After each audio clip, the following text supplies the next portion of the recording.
Good morning. आज हम DC generator पढ़ना शुरू करेंगे, तो सभी विद्यार्थी अपने अपने स्थान पर सेटल हो जाएं।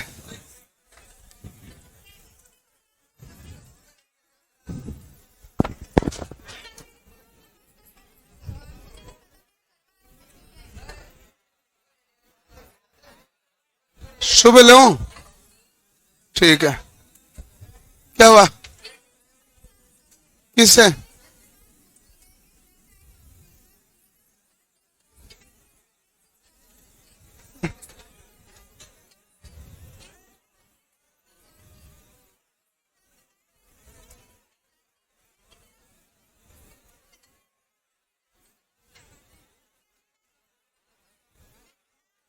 मुझे मुझे उसका फोटो दे देना,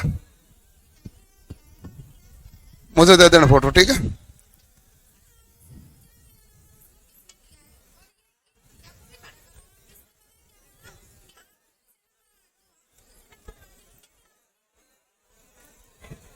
बैठ बैठ। मैं पूछ लूंगा, तू फोटो बता देना कौन सा लड़का था, मैं अपना आप देख लूंगा। अब ठीक है ना, फिर क्या तो दिया।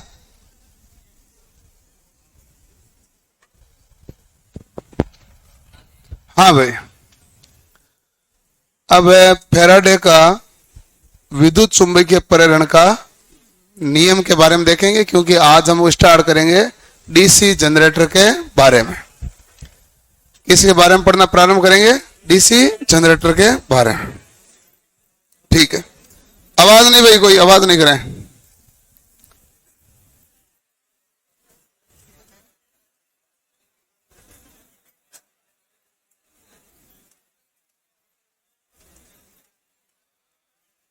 डीसी जनरेटर, जल्दी से बैठ दो भाई। आज हम थोड़ी सी एक लंबी क्लास लेंगे। हाँ, डीसी जनरेटर, आप जितनी ज्यादा आवाज करेंगे उतनी ज्यादा लंबी और लेंगे, इसलिए आप आराम से बैठे, जो पढ़ना वो पढ़ा लें। डीसी जनरेटर है। डीसी जनरेटर हमारे पास क्या करता है?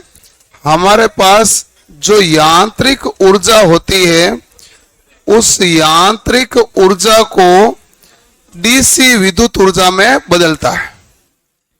यांत्रिक ऊर्जा को किस में बदलता है भाई? डीसी विद्युत ऊर्जा में बदलता है या रूपांतरित करता है, उसे हम कहते हैं डीसी जनरेटर।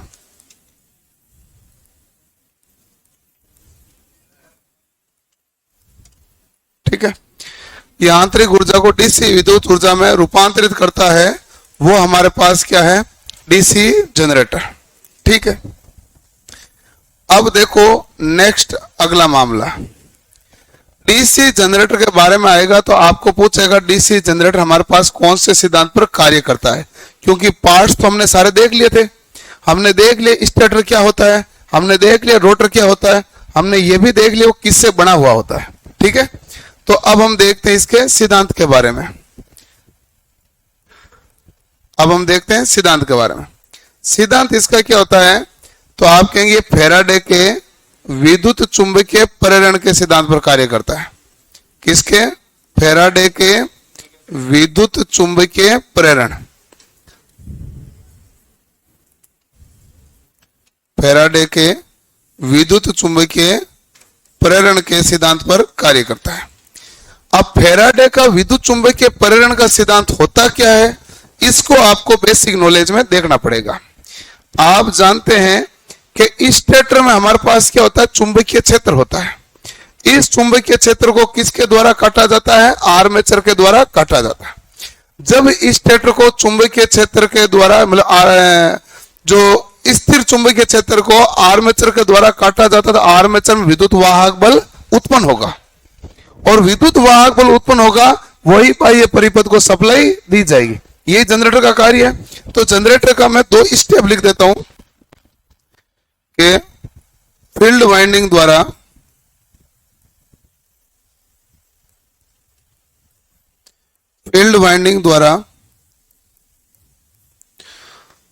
स्थापित चुंबकीय क्षेत्र को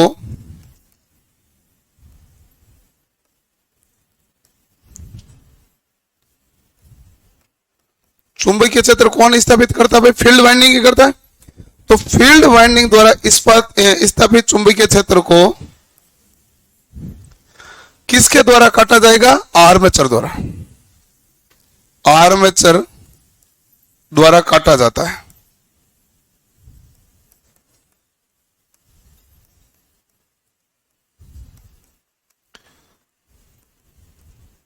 जिससे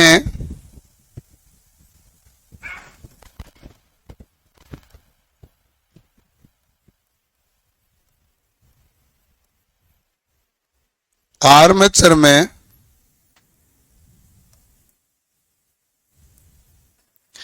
विद्युत वाहक बल उत्पन्न हो जाता है।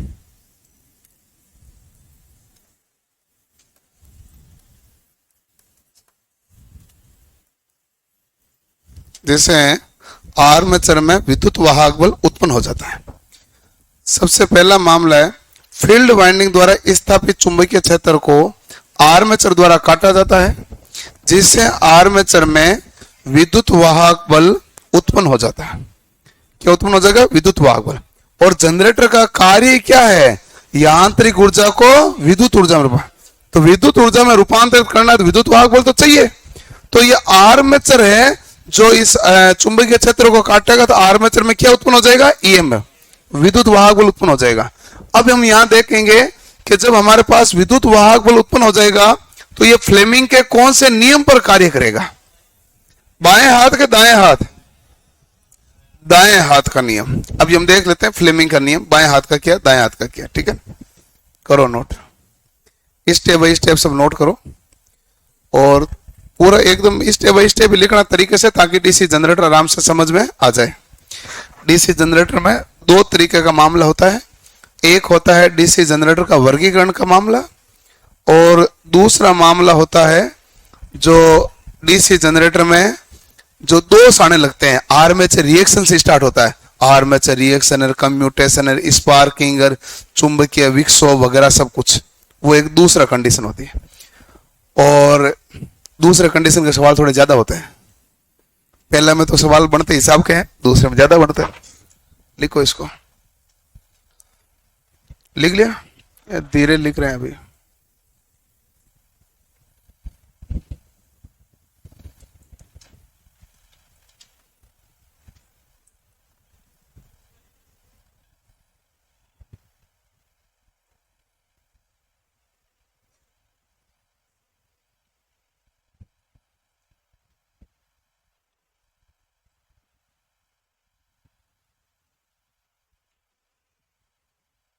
अब लिख लिया आपने, ठीक है?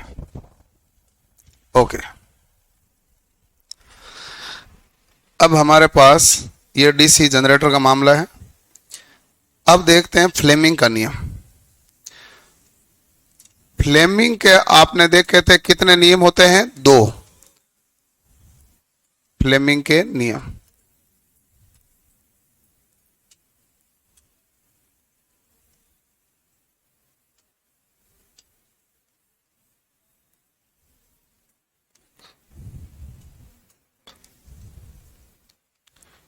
फ्लेमिंग के नियम होते हैं 2।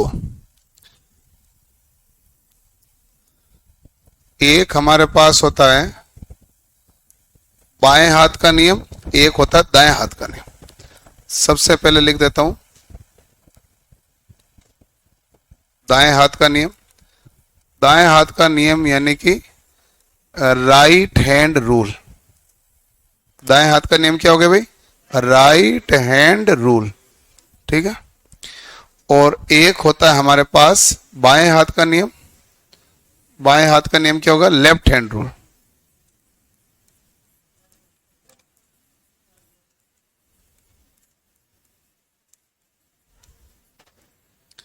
बाएं हाथ का नियम होता है लेफ्ट हैंड रूल।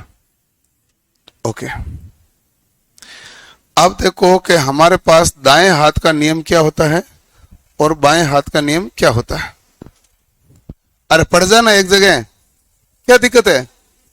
बैठ जा। हाँ तो बेग तो बैठ जाता है। एक तो आ रहे हो पता नहीं कितने कितने देर से। दाएं हाथ का नियम और बाएं हाथ का नियम। ठीक है, दाएं हाथ का नियम हमारे पास क्या है, तो आप देखते हैं दाएं हाथ में ये अंगूठा है, ये तर्जनी है, ये मध्यमा। तीनों परस्पर कितने डिग्री पर होते हैं? 90 डिग्री। और यदि मैं बाएं हाथ का कहूंगा तो भी ये अंगूठा है, ये तर्जनी है, ये मध्यमा, तो इनमें भी परस्पर कितना डिग्री है? 90 डिग्री। लेकिन आप देखेंगे इसमें दिशा परिवर्तन होगी। आप देखेंगे चालक की दिशा वही है, चुंबकीय क्षेत्र दिशा वही है, लेकिन एक में जो दाएं हाथ है उसमें विद्युत वाहक बल की दिशा है, और यहाँ इसके अपोजिट दिशा वो कौन से? विद्युत धारा की दिशा है। ठीक है, तो एक जनरेटर के लिए एक मोटर के लिए कैसे लगेगा वो ध्यान से देखना ताकि आपको पता चलेगा। सबसे पहले आप देखते हैं अंगूठा। अंगूठा किसको बताता है? चालक की गति। अंगूठा क्या बताता है भाई? चालक की गति। ठीक है, दूसरी होती है तर्जनी। तर्जनी को आप फोरे फिंगर या इंडिकेशन फिंगर भी कहते हैं, और अंगूठा को इंग्लिश में कहते हैं थंब। ठीक है, और तर्जनी होती है, ये चुंबकीय क्षेत्र की दिशा है।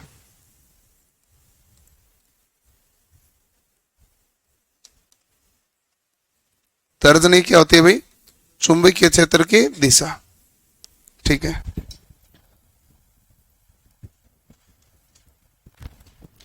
मध्यमा। मध्यमा हमारे पास ये उंगली है, यानी कि इसको हम इंग्लिश में कहते हैं मिडल फिंगर, और मिडल फिंगर होती है हमारे पास, जनरेटर है तो विद्युत वाहक बल की दिशा। अच्छा, आप बताओ, जनरेटर में आपके पास सब कुछ है, चालक की गति आप खुद देंगे, चुंबकीय क्षेत्र की दिशा फिक्स है, आपको प्राप्त क्या होगा इस केस में? विद्युत वाहक बल। इस केस में प्राप्त क्या होगा? तो ये हमारे पास जेनित्र के लिए लागू है,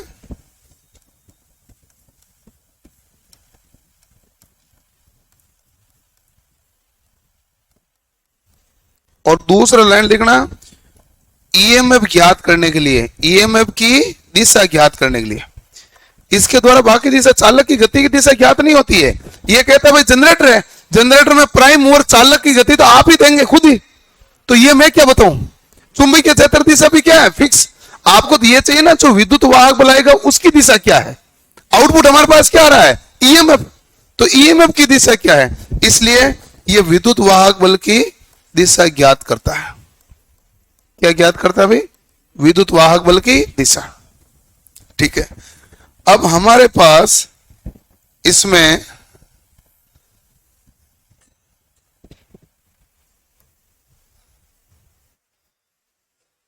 बाएं हाथ के नियम में देखोगे, अंगूठा तर्जनी मध्य मामला वही है, लेकिन इसमें थोड़ा सा फर्क आएगा।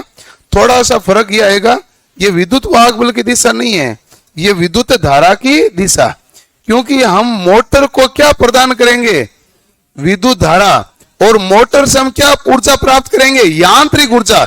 यांत्रिक ऊर्जा हम देखेंगे चालक की गति किस तरफ है, तो यहां पर क्या ज्ञात की जाती है? चालक की गति। और इसमें क्या ज्ञात किया जाता है? विद्युत वाहक बल की दिशा। यही अंतर है और यही कंफ्यूजन है। नहीं तो बाएं हाथ दाएं हाथ का नियम तो सेम ही हो गया, अंगूठा तर्जनी मध्यमा। पूछ है कि दाएं हाथ का नियम जनरेटर के लिए क्यों लगता है? क्योंकि जनरेटर में क्या चाहिए? ईएमएफ की दिशा। आउटपुट तो ईएमएफ है, और मोटर में आउटपुट क्या है? यांत्रिक ऊर्जा, यानी चालक की गति चाहिए। इसलिए यह नियम किसके लिए लगेगा? मोटर के लिए। ठीक है,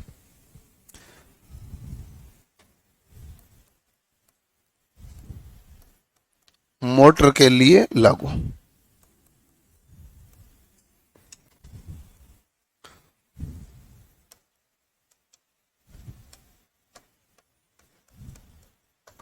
चालक की गति ज्ञात करना,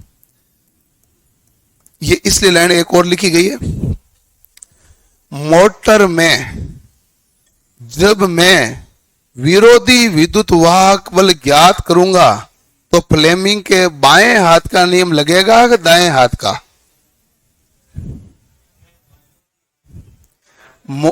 मोटर में विरोधी विद्युत वाहक बल की दिशा ज्ञात करने के लिए कौन सा नियम लगेगा? दाएं, क्योंकि विद्युत वाहक बल की दिशा यही बताएगा। ये केवल क्या बताएगा? ये चालक की गति बताएगा। क्या बताएगा? चालक की गति। बस यही लाइन रहेगी। तो मोटर नाम दे के सीधा है ना उधर मत जाना, क्योंकि ये हमारे पास जनरेटर लिए क्यों लगी होता है? क्योंकि ईएमएफ की दिशा ज्ञात करना। जब भी मुझे विद्युत वाहक बल की दिशा ज्ञात करना, फ्लेमिंग का दाएं हाथ का नियम।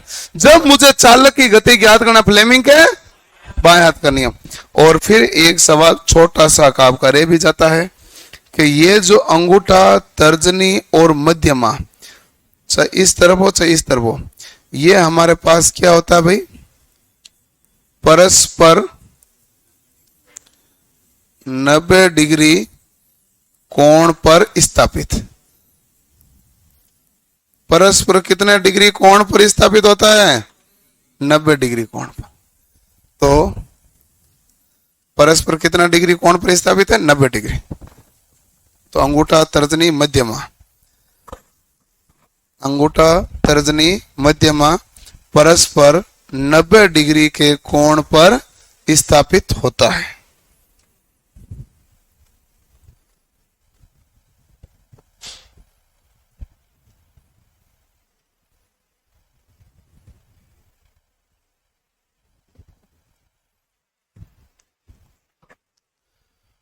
डुप्लेक्स और ट्रिप्लेक्स लैप वाइंडिंग, मैं जब वाइंडिंग पढ़ूंगा तब आएगा उसमें भाई। डुप्लेक्स आएगा, ट्रिप्लेक्स आएगा, मैं डायग्राम बना के दिखाऊंगा ना।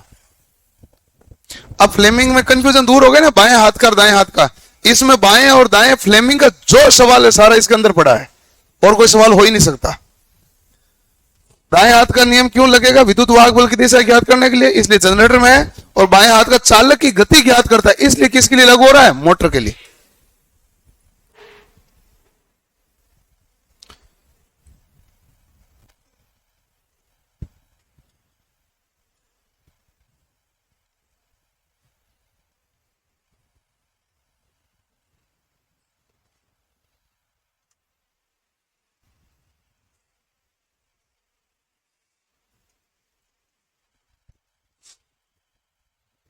तो बाएं हाथ हो चाहे दाएं हाथ हो, अंगूठा, तर्जनी, मध्यमा, तीनों परस्पर कितना डिग्री? 90 डिग्री। इसमें भी तीनों परस्पर कितना डिग्री? 90 डिग्री। बस ये ध्यान रखें। लिख लिया भाई?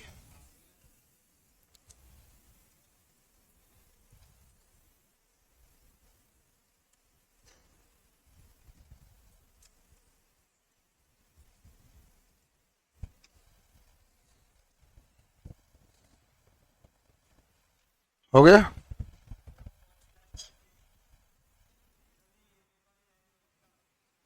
हाँ, क्यों, क्या हुआ? क्यों, मतलब कारण? लिखानी है नहीं ना। लिखानी होती तो मैं लिखवाता। अब तनाव मत लो। मैं जब मोटर पढ़ूंगा तो मैं बेक ईएमएफ का सूत्र भी लिखाऊंगा, तब मैं नीचे लाइन लिखूंगा। अभी मैंने केवल जस्ट पूछने के लिए बताई है, तो आप तनाव मत लो, वो कोई तनाव नहीं है। लिखाना मैं सब कुछ लिखा दूंगा, आपको एक्स्ट्रा कोई लाइन दिक्कत नहीं रहेगी। वो मैंने बोली थी, विरोधी विद्युत वाहक बल की दिशा ज्ञात करना, जो मोटर में बेक ईएमएफ है। लेकिन मैं बेक ईएमएफ पढ़ाता हूं तो वहां लिखाता भी हूं, तो बेक ईएमएफ के समय में लिखाऊंगा, कोई दिक्कत नहीं है। लिख लिया? ओके। अब होता है कि जनरेटर में विद्युत वाहक बल की दिशा ज्ञात करना। दिशा क्या? ईएमएफ ज्ञात करना, ईएमएफ का समीकरण।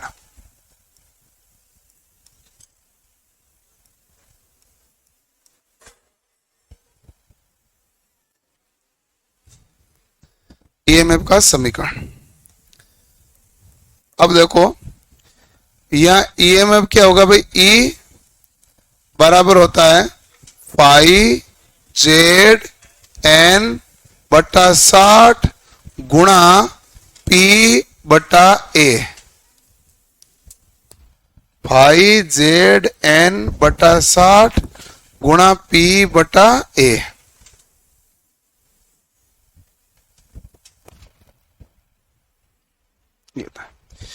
ई हमारे पास क्या हो गया भाई? ईएमएफ। ईएमएफ यानी विद्युत वाहक बल। फाई क्या होगा? चुंबकीय फ्लक्स प्रति पोल।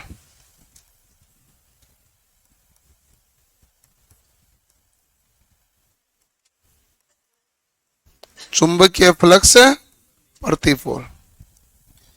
जेड क्या होगा? चालकों की संख्या।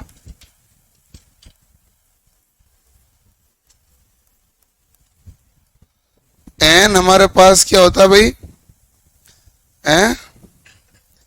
एन होता है हमारे पास गति आरपीएम में या आर्मेचर की गति आरपीएम में? आर्मेचर की गति आरपीएम में।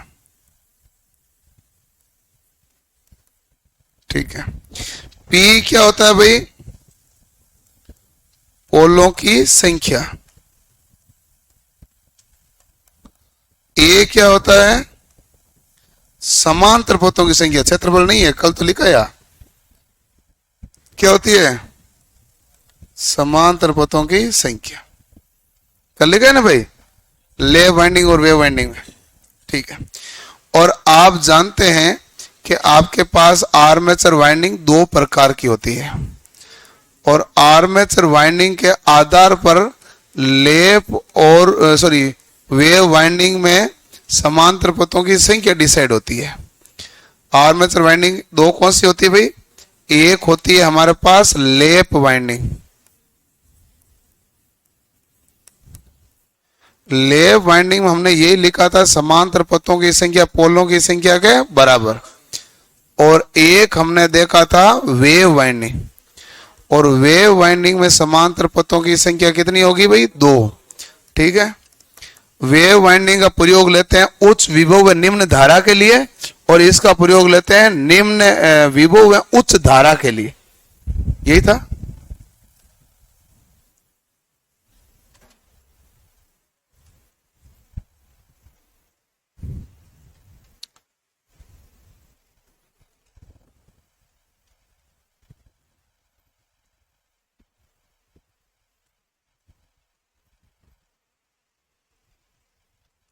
सर हम पहली बार देख रहे हैं, कम समझ में आ रहा है।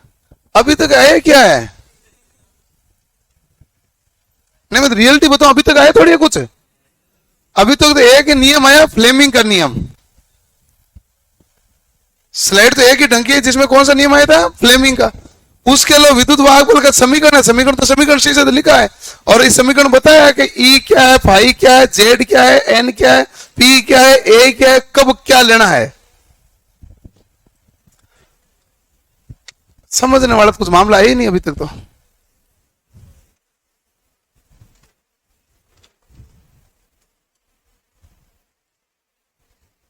समझने वाला थोड़ी देर में आएगा, जब हम वर्गीकरण करेंगे। अभी आएगा थोड़ी देर में, तब हम कहेंगे भाई ये सीरीज जनित्र है, संट जनित्र है, केवीएल लगाते हैं, वोल्टेज का मान आएगा, समीकरण आएगा, तब तो कुछ आएगा। अभी तक ऐसा कुछ आया नहीं है।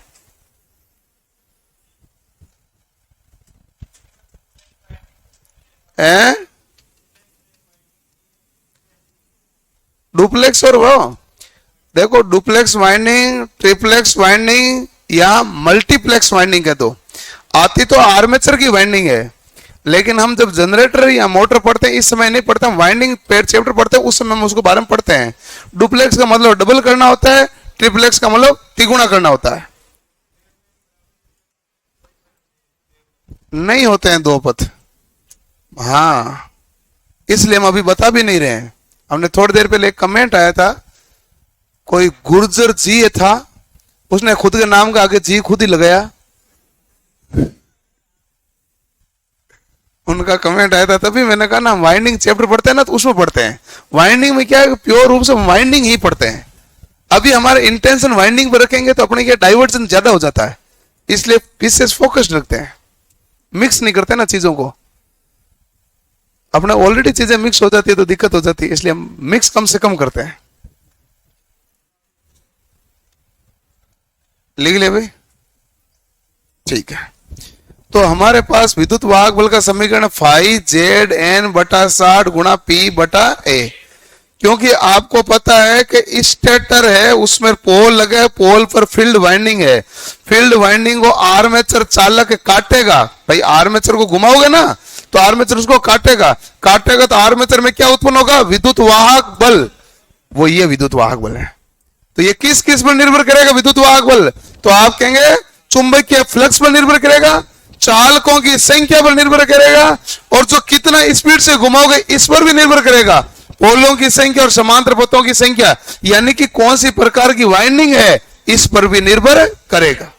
यही तो कह रहा है ये कह रहा है कि विद्युत वाहक बल इन कारकों पर निर्भर करेगा। क्लियर?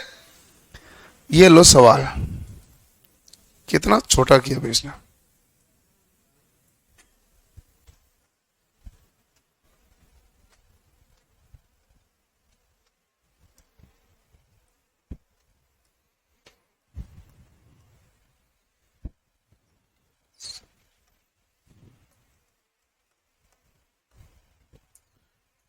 आपके पास 1-2 मिनट का टाइम है भाई, 5 मिनट का टाइम ले लो, आप खुद याद करने की कोशिश करो। सूत्र वही लगेगा, सूत्र को चेंज है नहीं, जो दिया हुआ है इसके अंदर दिया हुआ है, आप खुद ढूंढना कोशिश करें, बाकी मैं करा दूंगा। और बातें नहीं करें भाई कोई, सब कुछ दिया हुआ है प्रश्न में, और पूछा भी आसान है, सूत्र अभी जस्ट पीछे वाला ही है।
आ गए भाई?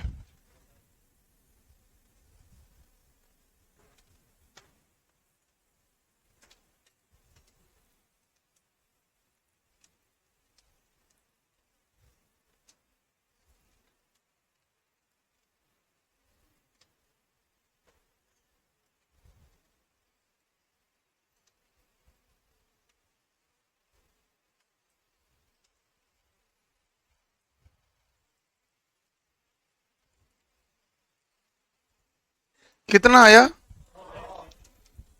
100 वोल्ट। वोल्ट में आएगा, ईएमएफ किस में आएगा, वोल्ट में आएगा भाई। 100 वोल्ट या मिली वोल्ट,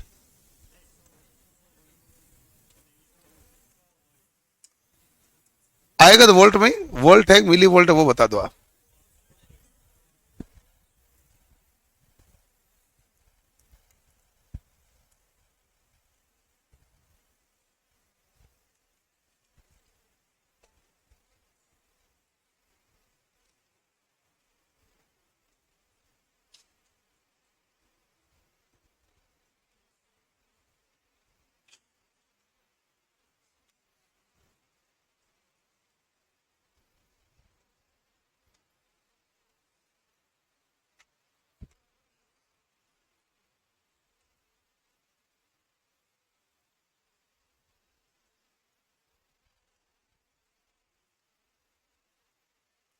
हो गया भाई?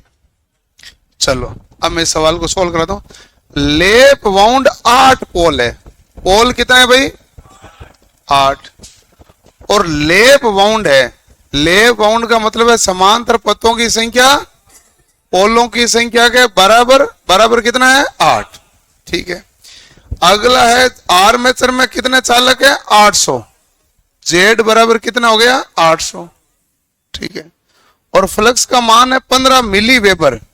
फ्लक्स फाई है, फाई का मान कितना है? 15 मिली वेबर, ये दिया हुआ। और यदि आर्मेचर घूर्णन गति करती है तो गति कितनी है भाई? 500 आरपीएम, 500 आरपीएम। और ये ईएमएफ पूछा है। अब देखो ये मैंने जो भी लिखा सब पर्सन में दिया हुआ है कि नहीं है? वही दिखा है। और आपको विद्युत वाहक बल का पूछा जाने का सवाल होता ही है। तो आप कहेंगे ई बराबर क्या होता है? फाई जेड एन बट्टा कितना है? 60 गुणा पी बटा ए। फाई जेड एन बटा 60 गुणा पी बटा ए। फाई क्या है? चुंबकीय फ्लक्स कितना है? 15 मिली वेबर। मिली को 10 की घात -3 इंटू जेड क्या है भाई? 800। एन कितना है? 500 बट्टा कितना हो गया भाई? 60। पोलों की संख्या कितनी है? 8। समांतर पथों की संख्या कितनी है? 8। कितना है ना?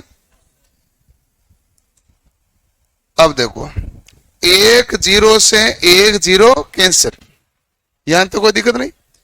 8 से 8 कैंसिल, ये भी ठीक है। अब एक इंपॉर्टेंट बात देखना, 0 0 0 क्या 1000 हुए ना? 1000 10 की घात -3 से क्या हो गया? कैंसिल। ठीक है। अब हमारे पास है कि 15 इंटू 8 120, 15 इंटू 8 120 गुणा 5 बटा 6। 6 से काटूंगा तो कितना आएगा? 20। 20 गुणा 5 कितना हो गया? 100। तो ये मेरे पास कितने वोल्ट है भाई? 100 वोल्ट। और मैंने कुछ नहीं, केवल कैलकुलेशन किया, सूत्र में सीधे सीधे वैल्यू रखी। और आपके परीक्षा में आता तो सीधी सीधी वैल्यू ही रखनी होती है।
हो गया भाई?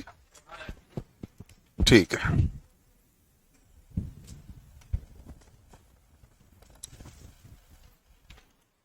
लिख लो जल्दी। आपने अब सवाल लिखा, अब सॉल्यूशन लिखोगे। सवाल तो पहले लिख लेते हैं। ऐसा तो बहुत टाइम चला जाएगा ना भाई।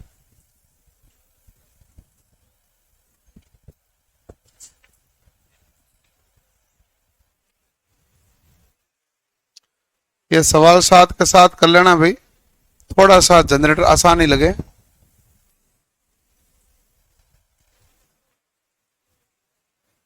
ओके भाई, अगला सवाल ये रहा।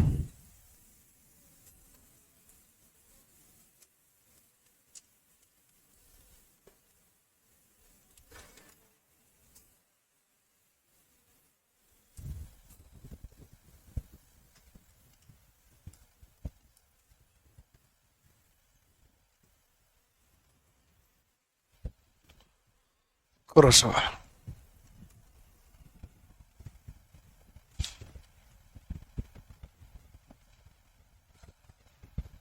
कैमरे की क्वालिटी चेक कर रहे हो?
कितना आया?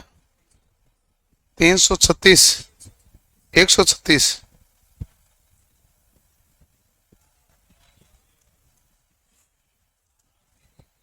8.35, 7.35 मिली वेबर।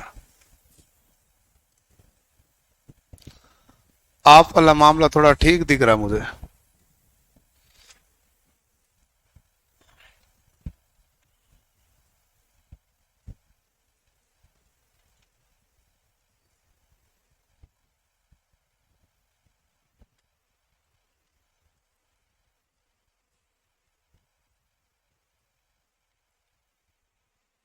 सबसे पहला मैं इसमें एक आपको बता दूं कि भाई पोल कितने हैं?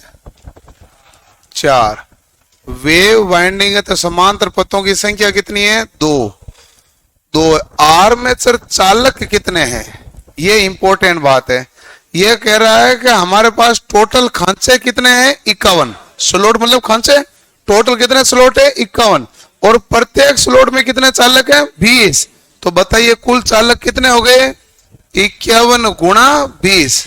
51 गुणा 20 1020 हो गए क्या? 1020 हो गए। विद्युत वाहक बल का मान भी दिया हुआ, कितना दिया हुआ है? 375। 375 वोल्ट दे दिया। और क्या दे दिया भाई? गति दे दी, कितनी है? 1500 आरपीएम। और पूछा क्या फिर? फ्लक्स। यही मामला है, देख लो। ये लिखा हो तो समझ में आ गए ना? तो फिर ऑप्शन नहीं हो रहा तो गणना खराब होगी। इसके अलावा तो गणना ही बची है। क्या बचा है? E बराबर 5ZN बटा 60 गुणा P बटा A। ठीक है। E हमारे पास कितना है भाई? 375 बराबर पाई हमें ज्ञात करना है। जेड कितना है भाई? 1020। गति कितनी है? 1500 बटा कितना है भाई? 60 इंटू पी कितना है? 4। ए कितना है? 2। थोड़ा सा तो मैं यहां काट ही दूं कुछ तो इसको काटा तो कितनी बार गया भाई? 2 बार। ठीक है। 0 से 0, इसे काटा तो कितनी बार? 17 बार। 17 छक्का 102 हो गया। ठीक है। अब देखो कि मुझे निकालना है फाई बराबर, देखो इधर 375 तो आ गए ऊपर, बट्टा में क्या है? 17। एक और क्या है भाई? 1500। और एक और क्या है? 2। ठीक है। 1500 इंटू 2 कितना हो गए? 3000। ठीक है। तो 375 बटा 17 गुणा 3000। 3000 से इसको काटूंगा तो क्या मिलेगा? 3 से काटूंगा तो 1000, और ये 3 से काटूंगा तो 125। अब देख लो ये मेरे पास यही है कि 125 बटा 17,000 नीचे तो ऊपर गए तो क्या हो गया मिली भाई, नीचे 1000 तो ऊपर गए तो क्या हो गया 10 की घात -3 कर दूं लो। 10 की घात -3 क्या होता है मिली तो होता है 10 की घात -3 वेबर। अब 17 में 125 का सॉरी 125 17 का भाग देना है तो हम जानते हैं कि 17 साता 119, 17 साता 119 गया 7 बार।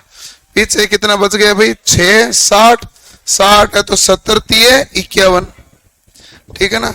तो पीछे बचे 9 90 और 90 हो गए तो 70 पंजा 85 मिली वेबर। ठीक है भाई आपका बस भाग ही देना आराम से, और तो क्या करना है। अब तो लिख ले।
क्लियर।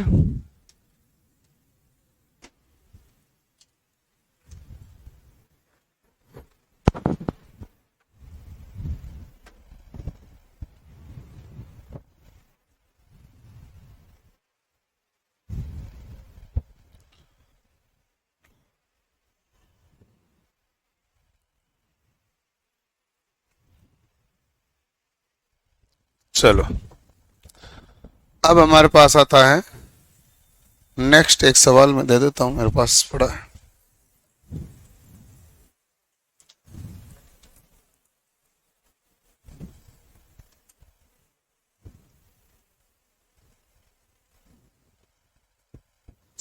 लिख लिया ये तो।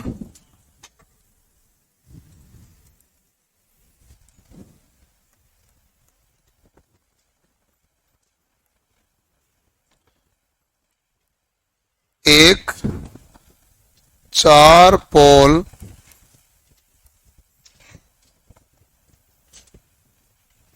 लेप माउंट मशीन में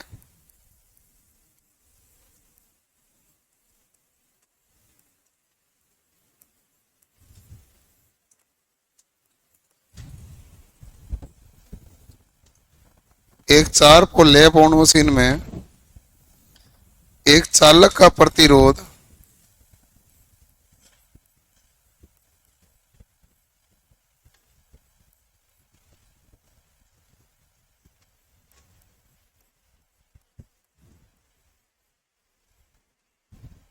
एक चालक का प्रतिरोध 0.1 ओम है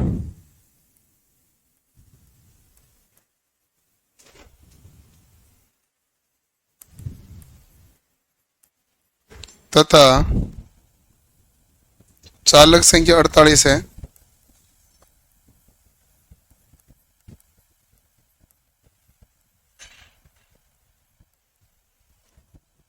तो आर्मेचर प्रतिरोध की गणना करें।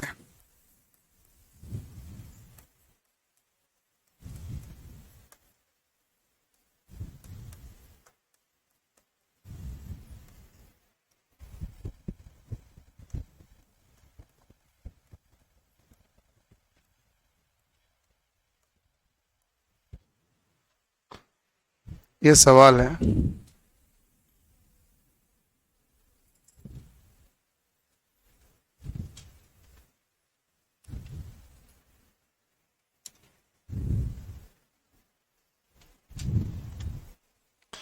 सवाल ठीक ही है, खास टफ नहीं है, लेकिन ये कैच होना चाहिए कि कैसे होगा।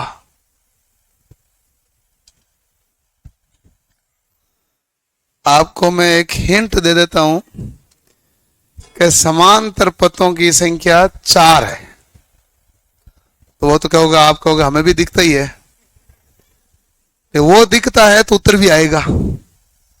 हिंट यही है, इसके मतलब इसका उपयोग है पूरा। समांतर पथों की संख्या 4 है।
आया किसी के उत्तर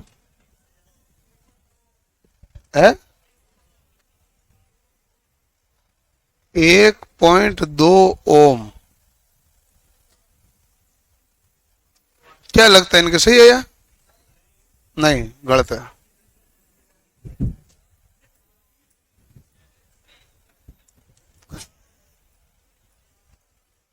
चलो, नहीं, जैसे मैं सॉल्व करूंगा तो आपको लगेगा ये तो हम ही कर लेते हैं। इस हिंट क्या बताया था भाई? 4 पोल लैंप वाउंड मशीन है, तो समांतर पथों की संख्या कितनी है? 4। ठीक है।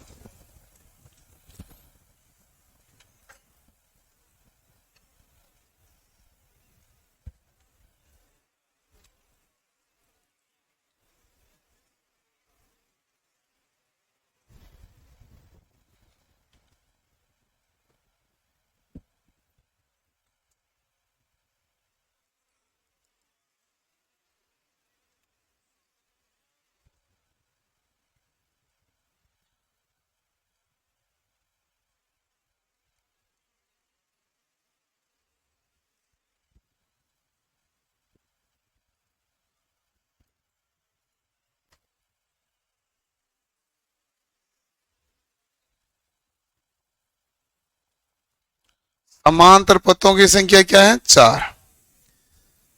और आपने ये देखा है कि भाई लेफ्ट पॉइंट में समकारी रिंग लगाई थी, आपने लगाई ना? क्यों लगाई? सभी में धारा क्या रहे? एक समान। धारा एक समान रहे तो प्रतिरोध भी क्या रहेगा? एक समान। वोल्टेज तो समान होता ही है, ठीक है। तो ये हमारे पास एक प्रतिरोध है 0.1 ओम का, अगला भी प्रतिरोध क्या है? 0.1, अगला भी प्रतिरोध क्या है? 0.1। और हमारे पास टोटल 4 पाथ है, तो इसमें कितने चालक है भाई? 12। इसमें भी कितने चालक हैं? 12। इसमें भी कितने चालक हैं? 12। और इसमें भी कितने चालक हैं? 12। टोटल चालक कितने हो गए? 48। यही तो प्रश्न कह रहा है। प्रश्न क्या कह रहा है कि टोटल चालक कितने हैं? 48। और समांतर पाथ कितने हैं? 4। बताओ प्रत्येक में चालक कितने आएंगे? 12। और प्रत्येक चालक का प्रतिरोध कितना है? 0.1। और ऐसा यदि 0.1 प्रत्येक का है तो बताओ ऊपर वाली लाइन में इन सबको मिलाएंगे तो 12 इंटू 0.1 1.2 ओम होगा कि नहीं होगा? ठीक है। अगला यहां पर भी इसका भी कितना होगा? 1.2। यहां पर भी कितना हो जाएगा? 1.2। और चौथा भी कितना हो जाएगा? 1.2। अब बताओ चारों कौन से क्रम में? समांतर क्रम है। तो 1.2 बटा 4 बराबर कितना आ गया? 0.3। यही है ना भाई? अब बताओ कोई समझने में गड़बड़ है कहीं? टोटल चालक कितने हैं? 48। पाथ कितने हैं? 4। एक में कितने लगेंगे? 12। और प्रत्येक का मान क्या है? 0.1।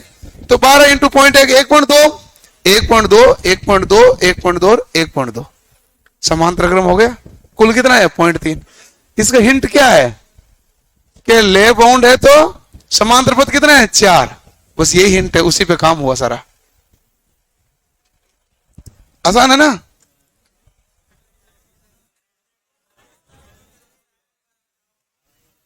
क्या हुआ? खड़ो। आप बताओ टोटल चालकों की संख्या कितनी है? 48। वाइंडिंग कौन सी की है? लेप या वेव? लेप की है। तो समांतर पथ की संख्या कितनी होगी? लेप में समांतर पथ की संख्या कितनी होती है? पोलों की संख्या के बराबर। पोल कितने दिए हुए हैं? 4। समांतर पाथ कितने होंगे? 4। और टोटल चालक कितने हैं? 48। तो बताओ एक पाथ में टोटल चालक कितने आएंगे? 48 चालक है, 4 पाथ है, तो एक पाथ में चालक कितने आएंगे? 12। तो इसमें 12 या इसमें 12, इसमें 12, इसमें ही 12। सुनो, आगे नहीं, मैं आपसे बोलूंगा सारा उत्तर। मैंने अभी तक कुछ नहीं बताया, खुद ने देख लो, ठीक है?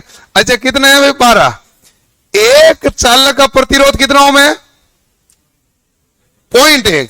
तो 12 का कितना होगा? 12 गुणा 0.1 कितना होगा? 1.2। इसमें भी कितना आएगा? 1.2। इसमें भी 1.2 और इसमें भी 1.2। तो टोटल मिला दिया। ये कौन सा क्रम चल रहा है? समांतर। कुल प्रतिरोध का मान क्या है? 0.3। तो यहां कुछ लबड़ा है ही नहीं। इससे टेक्निकली जनरेटर का काम तो इतना ही था कि समांतर पथ कितना करना है? 4। और कोई सवाल ही नहीं इसका। जनरेटर का तो इतना ही मामला है। उसके बाद तो ये हमारे पास प्रतिरोध वाला सवाल हो गया।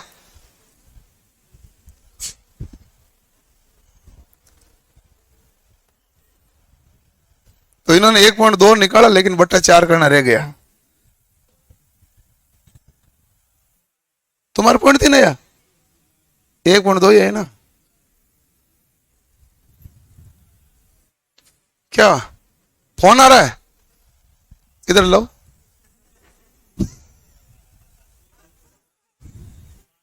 आज करेंगे पड़ताल।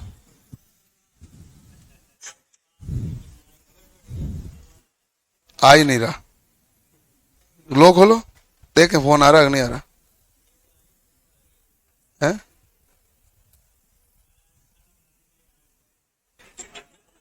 ये तो नंबर ही सेव नहीं है। एक मिनट, अरे चुप। आपको भाई क्या है? भाई का नंबर सेव नहीं रखते हो?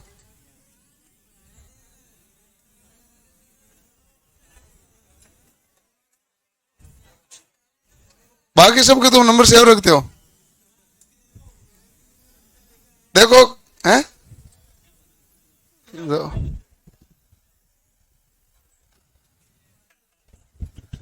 मेरे हिसाब से क्या होता है कि मेरा ये मानना है, पढ़ा हुआ मैं भी हूं, कि घर वाले है जो क्लास के टाइम फोन नहीं करते हैं।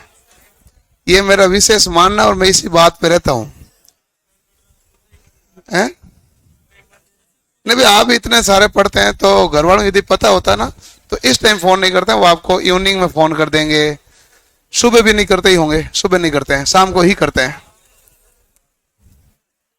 करते हैं तो करते हैं, नहीं तो उनको तो जरूरत है नहीं, तुम्हें फोन कर लो।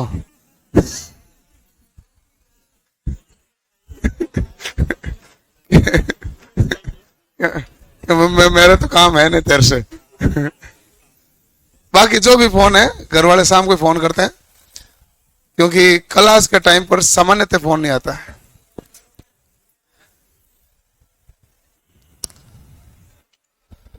लिख लिया भाई?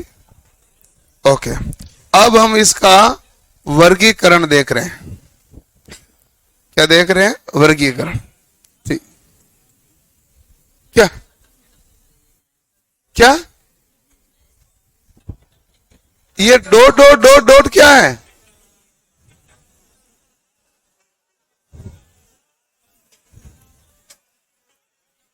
ये डॉट डॉट डॉट ही है। इसका मतलब होता है इसी प्रकार आगे चल रहा है। जब भी कहीं पर भी आए, कोई इसमें टेक्निकल का लेना देना नहीं था, कहीं पर भी इस प्रकार मैथ में भी आप सीरीज लिखते हैं तो क्या लिख दिए? डॉट डॉट डॉट, मतलब आगे भी ऐसा ही चल रहा है। अब ये डाउट है तेरे, डाउट के लेवल देखो कुछ। आवाज ने जनरेटर,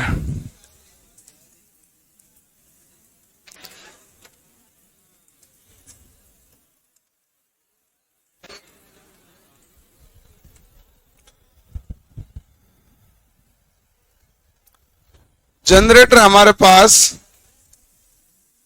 वर्गीकरण देख लो भाई।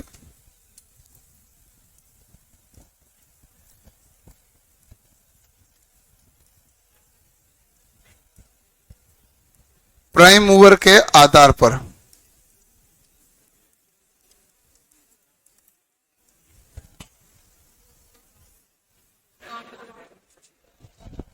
ठीक है।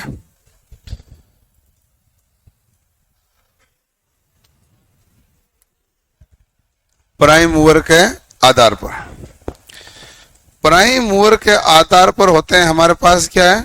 आवाज मत करो भाई। एक तो देखो कि मशीन है ये, एक तो होता है हाइड्रो टर्बाइन, यानी कि जो जल से संयंत्र हाइड्रो प्लांट चलते हैं ना, वो भी प्राइम मूवर होता है। उसमें आप देखते हैं कि बांध से पानी पेन स्ट्रोक के माध्यम से टरबाइन की ब्लेड पर गिरता है, जिसके कारण टरबाइन घूमता है। तो यानी कि हमने प्राइम मूवर दिया। एक होता है हमारे पास थर्मल प्लांट होता है,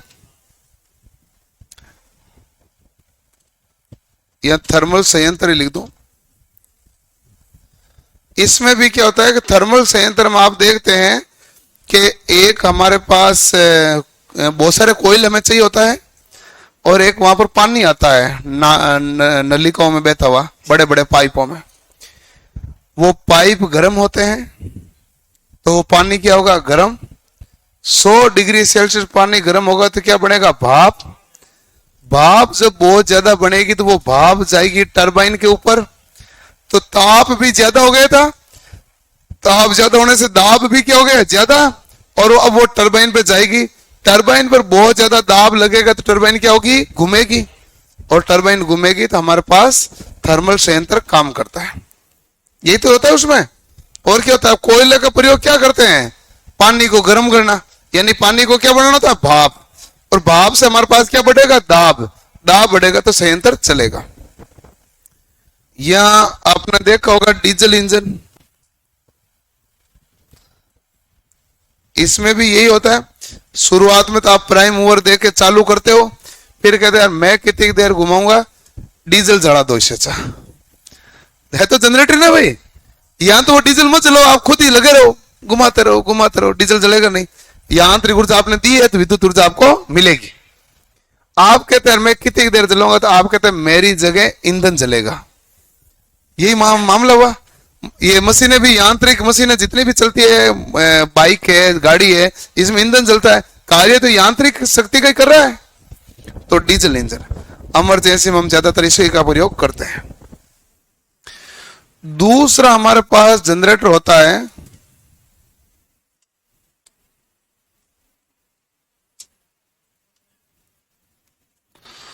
उत्तेजना प्रणाली के आधार पर।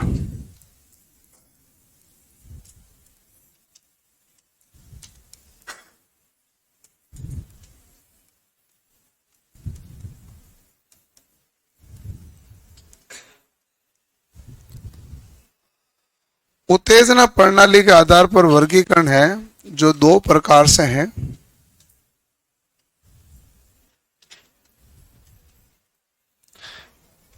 एक तो हमारे पास स्थायी चुंबक है और एक हमारे पास कौन सा है, विद्युत चुंबक।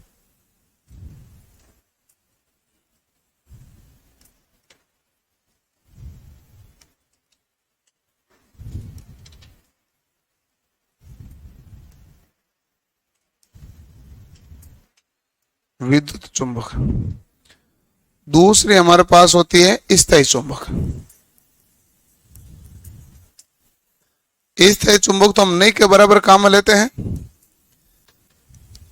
विद्युत चुंबक होता ना, इस विद्युत चुंबक का वर्गीकरण भी हम थोड़ा सा दो भागों में बांट देते हैं। एक होता बाह्य उत्तेजना,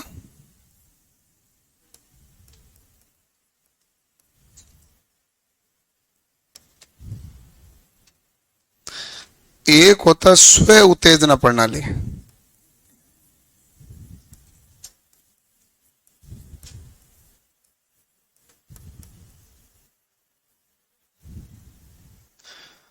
स्व उत्तेजना प्रणाली हमारे पास जो जनरेटर होता है, इसमें एक तो होता है सीरीज जेनिटर,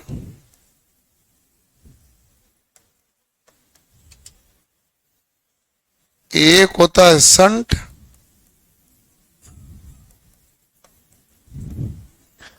एक होता है कंपाउंड।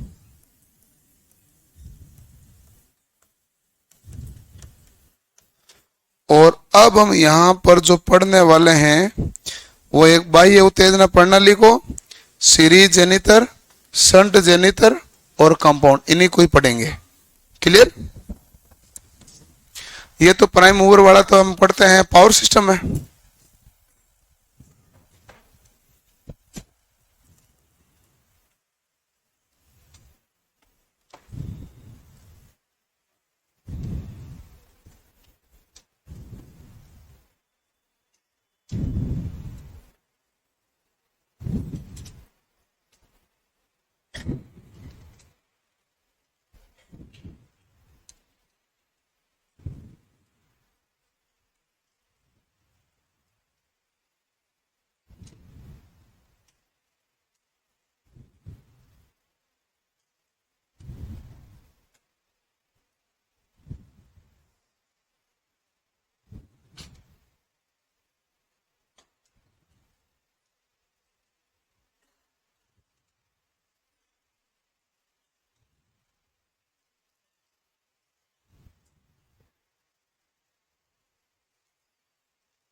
हो गया?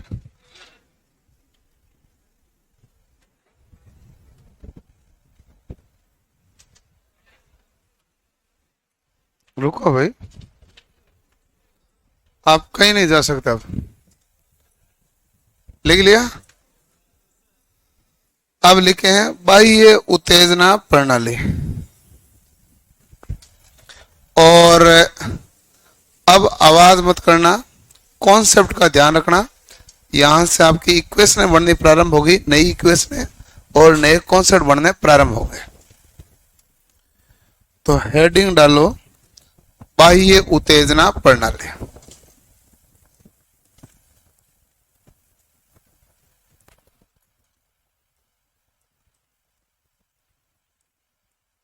यह बाह्य उत्तेजना प्रणाली, बाह्य उत्तेजना जेनितर के दो बात एक ही है। बाह्य उत्तेजना जेनितर का मतलब हो गया कि हमें इससे मशीन को ऑपरेट करने के लिए, एक्साइट करने के लिए अलग से वोल्टेज प्रदान करना पड़ेगा, जो कि बाह्य वोल्टेज प्रदान करना पड़ेगा। तो जो उत्तेजना प्रदान की जाती है, उत्तेजना का मतलब होता है एक्साइटेशन, वो किसके द्वारा होगा? या तो वो बैटरी द्वारा,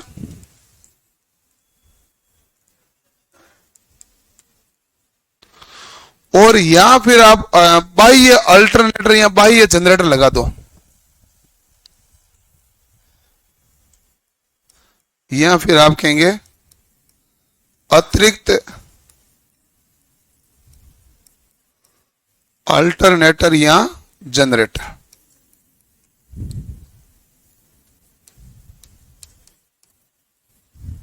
ठीक है, ये हमारे पास उत्तेजना प्रदान की जाएगी।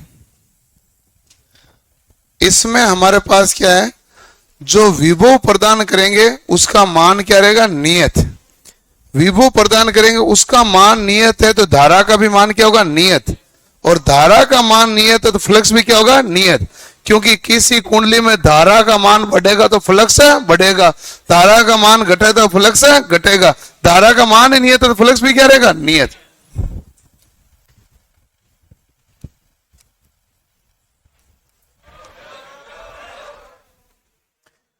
अरे हेलो,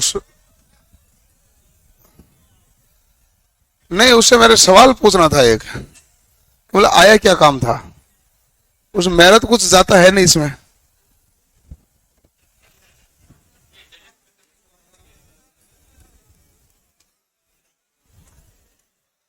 इसमें यदि इसी प्रकार किसी को और किसी को जाना है, और बैठ जाओ पहले एक बार, जिस इस किसी को जाना है तो आराम से उठ के जा सकता है, उसमें मेरा क्या नुकसान है?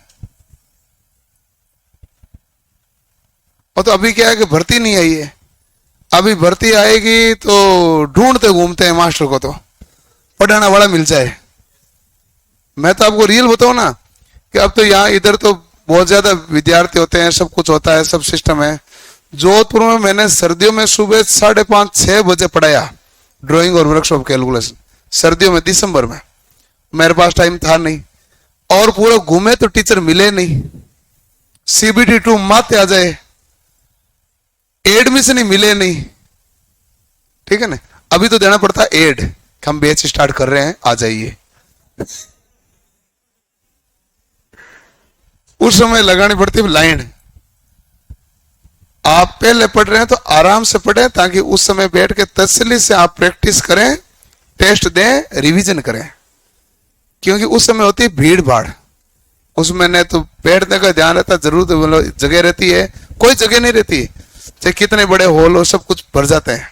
क्योंकि भर्ती लेट आती है, भर्ती बड़ी होती है, तो सब जागते हैं, सब तैयारी करते हैं। अभी आप गांव में, एक गांव से 1 जन आया, 2 जन आया, उसके बाद 10 जन आएंगे, तो वो इतना गुना मामला बढ़ जाता सीधा। तो आप आराम से बैठ के पढ़ो। अभी तो आपको क्या है कि थोड़ा सा मान लो गर्मी लगेगी तो आप कहेंगे सर गर्मी लग रही है, उस समय ऐसी कंडीशनें भी नहीं होती है, होती नहीं है, कोई नहीं देखते, क्योंकि उस समय सबके दिमाग, खुद के दिमाग में यही होता है कि पढ़ना है। अभी क्या है कि आपके दिमाग में बहुत सारी चीजें चलती रहती है, उतने उस समय नहीं चलती, फिर केवल उतना ही चलता है। और उसमें भी ये है CBT 2 के टाइम तो विशेष रूप से जैसे मैं आपको लिटरली बताऊं, सीबीटी वन तो आप जैसे ये जयपुर में बैठे हो तो बहुत जने हैं जो सीबीटी वन की तैयारी करा देंगे। सीबीटी टू के समय वापस वही मामला आ जाता है, सीबीटी टू कहां से पढ़े, है कि नहीं? क्योंकि मेन रोल किसका है? टू का। चाहे मेरिट बनाएगा तो टू, ट्रेड पास करेगा तो सीबीटी टू, सबको तो सीबीटी टू है। तो उस समय वापस वो लफड़ा आ जाता है और उसमें ज्यादा टाइम मिलता नहीं है। कोई ऐसा नहीं हम एक बैच पूरा करें उसके बाद दूसरा बैच हो, एक ही होता है जो बनता है, स्टार्टिंग बन जाते हैं, 2.5-3 महीने वही तो चलता है, 2.5-3 महीने परीक्षा हो जाती है, उसका लोग कोई ऑप्शन होता ही नहीं है। ठीक है, तो इसलिए वो जाने वाला आराम से जा सकता है, उसमें मेरा तो कुछ नुकसान है नहीं। लेकिन वो क्या है, बाद में वापस आते हैं कि सर मैं ना ज्यादा दिन आ नहीं पाया था, एडमिशन तो मैंने लिया था, ऐसा हो जाता है। तो प्रदान किया कि विभव का मान समान मान नियत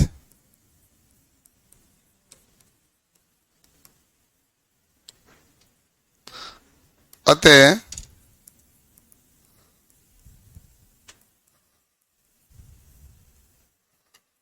फ्लक्स भी नियत।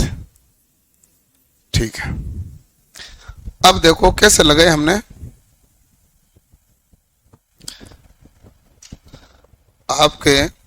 आपने भाई ये बैटरी मान लो जोड़ दी, ये सप्लाई वोल्टेज क्या भाई V,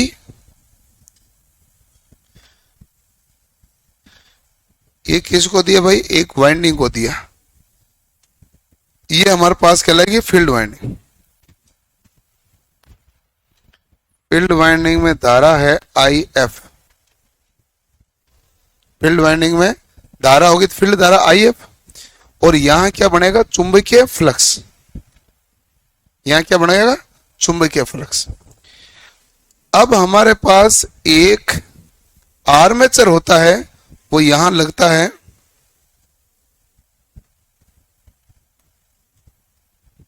यहां क्या लगता है? आर्मेचर। आर्मेचर इस फील्ड वाइंडिंग से डायरेक्ट कनेक्ट है क्या तार के द्वारा? नहीं, डायरेक्ट कनेक्ट नहीं होता। तो डायरेक्ट कनेक्ट नहीं होता है, एक मिनट,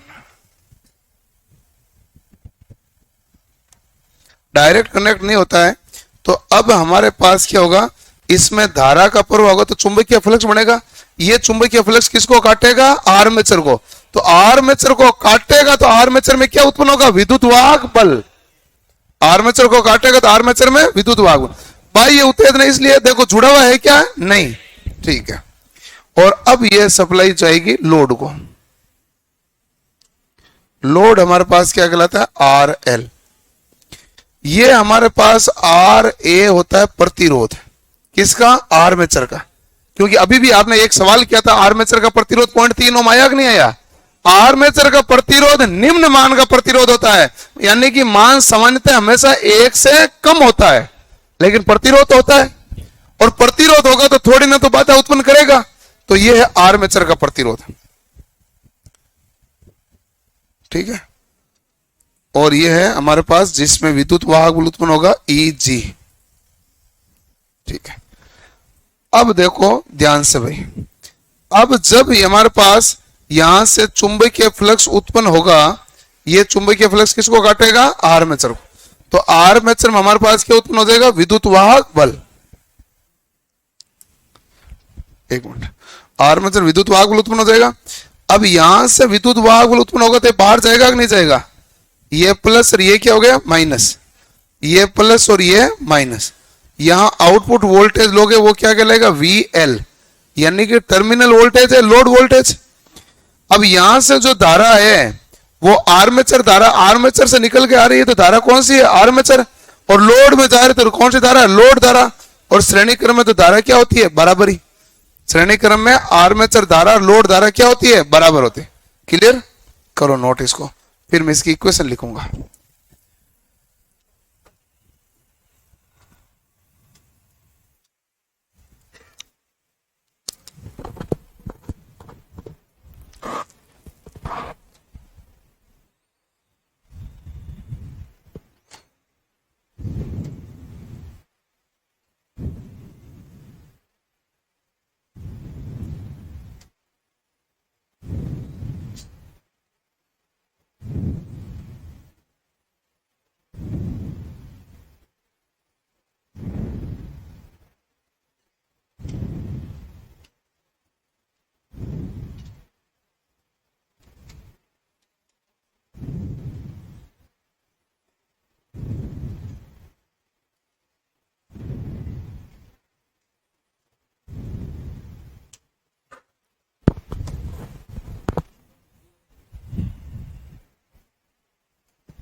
क्या दिख नहीं रहा क्या? अरे लो ऊपर, ये तो लिख लिया, लो लिखो।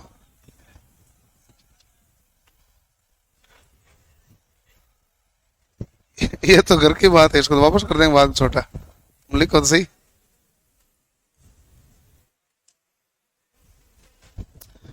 अब सवाल मेरा इसमें यह है, आप ध्यान से सवाल सुनना, तरीका का सवाल है कि यदि मैं आर्मेचर का प्रतिरोध बढ़ाऊंगा तो चुंबकीय फ्लक्स बढ़ेगा कि घटेगा?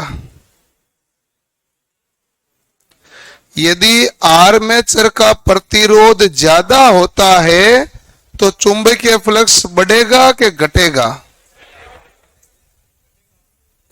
निर्भर क्यों करेगा भाई?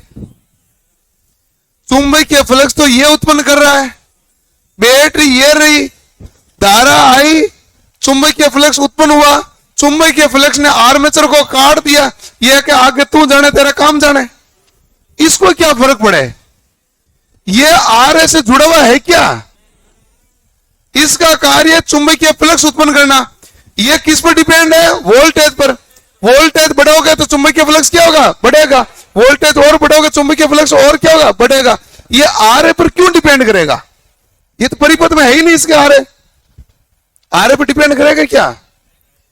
तो आई ए इंटू आर ए, जो यहां वोल्टेज ड्रॉप होता है, इस वोल्टेज ड्रॉप पर चुंबकीय फ्लक्स प्रभाव नहीं रखता, क्योंकि दोनों अलग अलग परिपथ है। परिपथ क्या है? और इसलिए हेडिंग का नाम भी क्या है? बाह्य उत्तेजना है।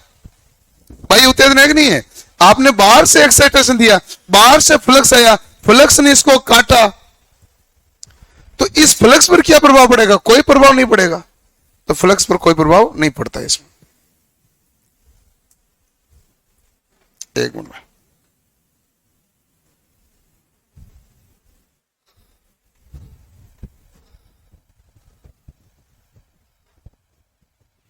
ओके। अब देखो हमारे पास आई ए इंटू आर ए, ये आर्मेचर प्रतिरोध के क्रॉस ड्रॉप आएगा, उस ड्रॉप का फ्लक्स पर कोई प्रभाव पड़ेगा क्या? नहीं। तो एक नोट डाल के लिख लो line,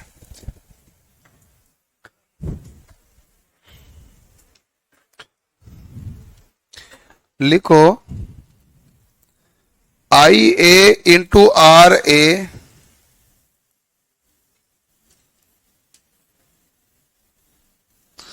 I A into R A के कारण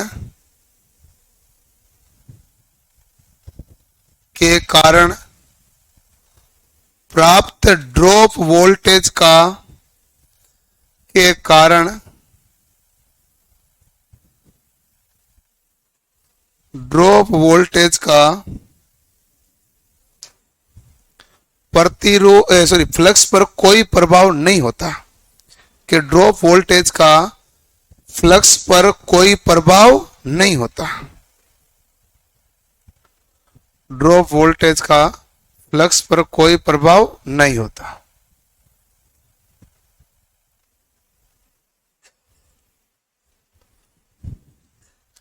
ओके, वाह। अब मैं इसकी इक्वेशन लिखता हूं। अब इक्वेशन ध्यान से समझना, क्योंकि आगे हमारे पास अब इक्वेशन ही चलनी है। तो कुल मिला के मुझे जो यहां पर प्राप्त हुआ,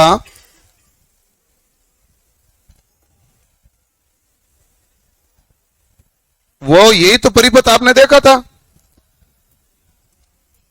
आप चाहें तो वापस बनाए या तो मत बनाए, कोई दिक्कत नहीं है। मैं तो वो जो बनाए थे ना वही बना रहा हूं, ताकि इक्वेशन लगाना थोड़ा आसान दिखे आपको। ओके, ये हमारे पास होता है आर्मेचर। आर्मेचर में जो विद्युत वाहक बल प्राप्त होगा उसे क्या कहते हैं? ईजी। ईजी मतलब जनरेटर का ईएमएफ। ईजी मतलब जनरेटर का ईएमएफ। यहां से निकलेगा प्लस और यहां निकलेगा माइनस। ये हमारे पास है आर ए। तो ये हमारे पास निशान धारा जहां प्रवेश करेगी लोड में प्लस और बाहर निकलेगी माइनस। ये आर एल, धारा जहां प्रवेश करेगी प्लस और बाहर निकलेगी माइनस। ठीक है भाई। ये हमारे पास है, और ये हमारे पास धारा हो गई आई ए कह दो या आई एल कह दो, क्योंकि आई ए और आई एल तो बराबर ही होता है। ठीक है, अब मैं इक्वेशन लगाता हूं केवीएल की। केवीएल कह रहा बाहर निकलने वाला निशान कौन सा है भाई? प्लस का। वोल्टेज क्या हो गया भाई? ईजी। विद्युत वाहक बल क्या हो गया? ईजी। यहां बाहर निकलने निशान क्या? माइनस आई ए गुणा आर ए। बाहर निकलने निशान कौन सा भाई? माइनस का, आई ए गुणा आर ए। और यहां बाहर निकलोगे निशान क्या आएगा? माइनस क्या आएगा? I L into R L बराबर 0। ठीक है, अब बताओ कि ये हमारे पास Eg minus I A into R A बराबर उधर जाएगा तो क्या बनेगा? I L into R L. I L into R L हमारे पास क्या हो जाता भाई? V L. ये हो गया लोड का वोल्टेज तो होगा यहां पर प्राप्त होगा, तो ये वोल्टेज क्या प्राप्त हो जाएगा? V L. तो हमारे पास वी एल बराबर क्या आएगा? Eg minus I A R A, ये प्राप्त होगा। अब ये इक्वेशन क्या कह रहा है कि जितना विद्युत वाहक बल उत्पन्न होगा उतना का उतना लोड पर नहीं जाएगा, लोड पर जाएगा तो उसमें कुछ मान क्या हो जाएगा? कम। और वो ड्रॉप कहां पर आया? प्रतिरोध आर्मेचर वाले पर। भाई जितना उत्पन्न हुआ वो पूरा पूरा लोड पे गया क्या? नहीं। यदि इसने 100 वोल्ट उत्पन्न किया तो यहां 99 में गया होगा, 58 में गया होगा, 100 तो नहीं जा सकता ना, क्योंकि ड्रॉप किसका? या आई ए इंटू आर है। और इस ड्रॉप का चुंबकीय फ्लक्स पर क्या प्रभाव पड़ता है? कुछ नहीं। यही तो लाइन लिखी है, आई ए आर ए के कारण वोल्टेज ड्रॉप होता है, उसका चुंबकीय फ्लक्स पर कोई प्रभाव नहीं पड़ता। ये इक्वेशन लिखो।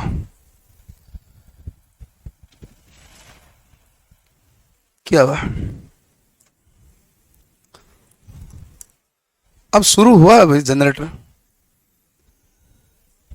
है? पहली बार थोड़ी पढ़ रहे हो, सब पहली बार है। दूसरी बार वालों थोड़ा ठीक है कि ये नाम तो सुने हुए हैं।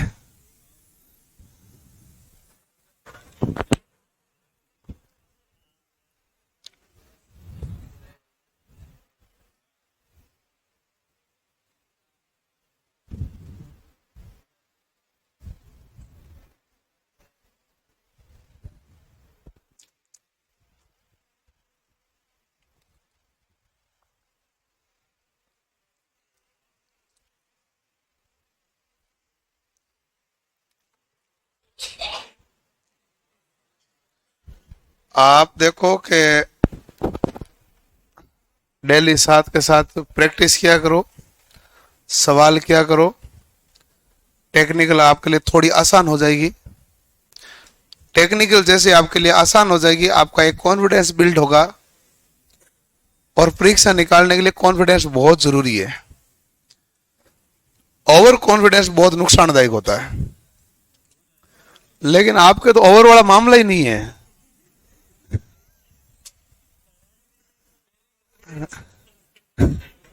आपके तो ओवर वाला मामला ही नहीं है। ओवर वाला मामला क्या है कि मैंने जीवन में ज्यादातर मैं जिन बैचों में देखता हूं वो बैच होते हैं टेक्निकल हेल्पर के, यूपीपीसीएल टीजी2 के, उनके बैच होते हैं। उसमें क्या ओवर कॉन्फिडेंट बच्चे बहुत मिलते हैं, और लोको पायलट में ओवर कॉन्फिडेंट ज्यादा मिलते ही नहीं है। कि उसका कारण है क्योंकि लोको में कॉन्फिडेंस लाने के लिए आपको मैथ आनी चाहिए। जब आपकी मैथ आती है अच्छी, जब ट्रेड आने लगी तभी तो कॉन्फिडेंस आता है, तो वहां तक ही आ पाता है। ओवर वाला मामला होता नहीं है। टेक्निकल हेल्पर वाले मामले में क्या है कि कुछ बच्चों को क्या है कि टेक्निकल के कुछ चैप्टर अच्छे आते हैं, तो उनको लगता है कि टेक्निकल तो ऐसे ही सवाल पूछे जाएंगे। हाँ, तो जैसे मैं बताता भी था, एक मेरा स्टूडेंट था जोधपुर में, वो क्या है कि बाकी बच्चों को ऐसे जाते सवाल पूछता था। वो बैठ रहता था बेंच में अलग अलग, वो पूछता था बता पंखा कितना ऊंचाई पे लगाया जाता है, ऊर्जा मीटर कितनी हाइट पे लगता है, ये जो ट्यूबलाइट की हाइट क्या होनी चाहिए, ये जो सॉकेट लगता है इसमें 3 टर्मिनल होते हैं, लेफ्ट वाला न्यूट्रल है, राइट वाला न्यूट्रल है, ऐसे ऐसे सवाल पूछता था। सवाल ऐसे है कि परीक्षा में एक के तो आए ही वही है, और है भी तो नॉर्मल सिंपल, कुछ है नहीं। लेकिन जिसने आईटी गया ही नहीं, उसको क्या पता लेफ्ट वाला है कि राइट वाला है, न्यूट्रल। वो सोचता है ये छोरा बहुत होशियार है। लेकिन एक्चुअल में क्या है कि उसको केवी लगाने में भी दिक्कत होती थी, इसलिए वो इक्वेशन में बात करता नहीं था। आपकी भर्ती में सिलेक्शन के लिए क्या होता है कि इक्वेशन पर बहुत महत्व होता है। इसमें लोको पायलट में तो ठीक ठाक ही महत्व ज्यादा है नहीं, डीसी छोड़ दो तो भी कोई नुकसान हो नहीं, क्योंकि 35% नंबर लाना होता है, क्वालिफाई नेचर है। टेक्निकल हेल्पर हुआ या फिर TG2 हुआ या फिर बार का एग्जाम हुआ, ऐसा कोई भी एग्जाम, इसरो का एग्जाम हुआ, जहां मेरिट यही बनाता है वहां पर इसको छोड़ नहीं सकते ना आप। लोगों में क्या है कि एलपी में तो आप सारे चैप्टर पढ़ने के बाद आप निर्णय भी लेंगे बैठ के, कौन सा पढ़े कि कौन सा छोड़े, तो आप ले सकते हैं। इसमें आपको कोई दिक्कत घाटा नहीं है, क्योंकि आपका इसमें टारगेट होता है भाई कि मेरे 50 से 60% नंबर आए, ताकि 35% में कोई दिक्कत नहीं हो। वहां बच्चे का टारगेट होता है 80% 90% आए, तो वहां यह मामला में क्या है, काफी फर्क रहता है। लिख लिया? ओके। अब हमारे पास होता है अभिलक्षण ग्राफ।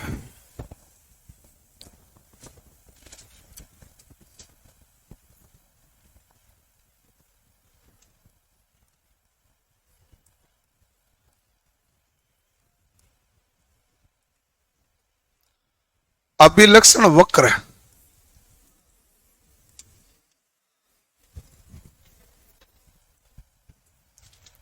ठीक है। अभिलक्षण वक्र को ध्यान से देखना। अभिलक्षण वक्र दो होता है, एक होता है नो लोड,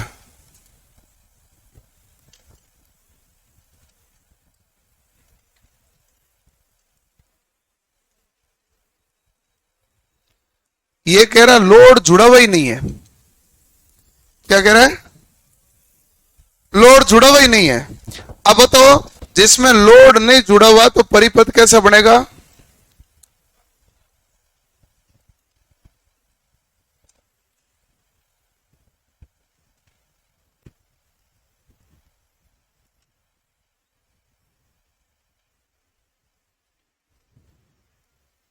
यही परिपथ है कि नहीं है? आप बताओ, इसमें विद्युत वोल्टेज आप अप्लाई कर, वोल्टेज अप्लाई करोगे तो यहां धारा, फील्ड धारा निकलेगी नहीं निकलेगी? निकलेगी। तो यहां क्या बनेगा? चुंबकीय फ्लक्स। ये चुंबकीय फ्लक्स किसको काटेगा? आर्मेचर को। आर्मेचर में क्या होगा? विद्युत वाहक बल। अब जिसके कारण क्या प्रवाहित होगी? धारा। लेकिन धारा प्रवाहित होगी नहीं, क्योंकि परिपथ क्या है? खुला। बाकी विद्युत वाहक बल उत्पन्न होगा तब तक तो मामला होगा ही, लेकिन धारा प्रवाहित नहीं हो सकती। धारा प्रवाहित क्यों नहीं हो सकती? क्योंकि धारा प्रवाह होने के लिए बंद परिपथ का होना जरूरी है। इसलिए आप कहते हैं नो लोड अभिलक्षण है, ये हमारे पास किसके बीच बनेगा? फील्ड धारा व ईजी के बीच। ये IF व ईजी के बीच। देखो ध्यान से, नोट नहीं करना, एक बार देख लो। ये है IF, ये है EG। अब मैंने ये वोल्टेज को वेरी करना का, मैंने कहा तुम वोल्टेज को बदलते जाओ, क्योंकि IF मैंने मान बढ़ा था वो दे रहा हूं ना। तो देखो ध्यान से, तो आप कहेंगे सबसे पहले हमने वोल्टेज बढ़ाया, वोल्टेज बढ़ेगा तो धारा क्या होगी? बढ़ेगी। जैसे जैसे धारा बढ़ेगी फ्लक्स का मान भी क्या होगा? बढ़ेगा। धारा ज्यादा हुई, फ्लक्स और ज्यादा हुआ, धारा ज्यादा हुई, फ्लक्स और ही क्या हुआ? ज्यादा। मैंने धारा और बढ़े, फ्लक्स और बढ़ा। एक बिंदु ऐसा आता है, अब धारा बढ़ाने के बावजूद फ्लक्स का मान नहीं बढ़ता। जब फ्लक्स का मान बढ़ेगा ही नहीं तो ईजी का मान बढ़ेगा क्या? नहीं। और उस अवस्था को कहते हैं संतृप्तता। इसे कहते हैं सैचुरेशन। संतृप्तता, संतृप्तता यानी कि सैचुरेशन। तो ये हमारे पास क्या कह रहा है ग्राफ? कह रहा है शुरुआत में आपने वोल्टेज बढ़ाया, धारा बढ़ी, धारा बढ़ने के कारण फ्लक्स बढ़ा, फिर आपने धारा बढ़ाया, फ्लक्स बढ़ा। लेकिन संतृप्तता की कंडीशन आ गई, उसके बाद आपने धारा बढ़ाई लेकिन फ्लक्स का मान नहीं बढ़ा, जिसके कारण Eg का मान भी नहीं बढ़ा। ठीक है, तो आप इसमें क्या लिखेंगे, प्रारंभ में आप कहेंगे फ्लक्स है जो IF के क्या है, समानुपाती, सॉरी IF, प्रारंभ में फ्लक्स किसके समानुपाती है, IF, और फ्लक्स का मान बढ़ेगा तो हमारे पास Eg का भी मान क्या होगा, बढ़ेगा। ठीक है, संतृप्तता के बाद क्या होगा भाई, फ्लक्स क्या हो जाएगा, नियत, अतः Eg भी क्या हो जाएगा, नियत। तो ये बनेगा हमारे पास ग्राफ, करो नोट। ये कौन सा अभिलक्षण है, नो लोड, जब हमारे पास लोड अप्लाई नहीं किया गया है।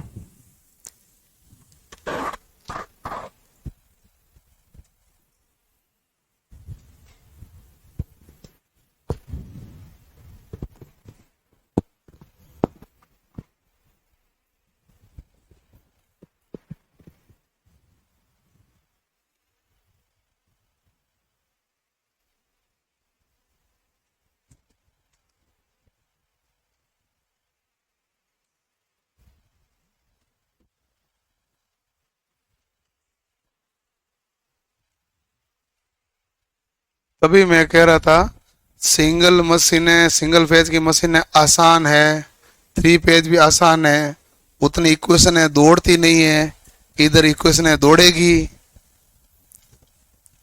फिर आप कहोगे केवीएल आ गया यार, कैसे लागे यार, कभी फ्लक्स नियत हो जाएगा यार, कभी परिवर्तन करना, कई सारे मामले है ना भाई।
पांच मिनट में फ्री कर रहा हूं,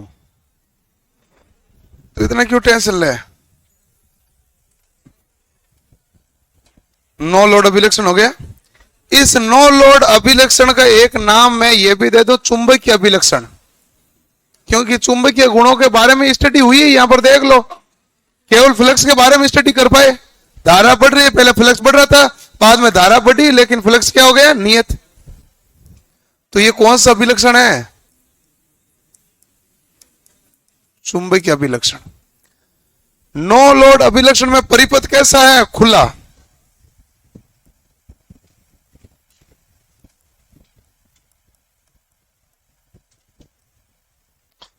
नो लोड अभिलक्षण, लोड है नहीं, लोड नहीं है तो परिपथ कहता है कैसा है? खुला।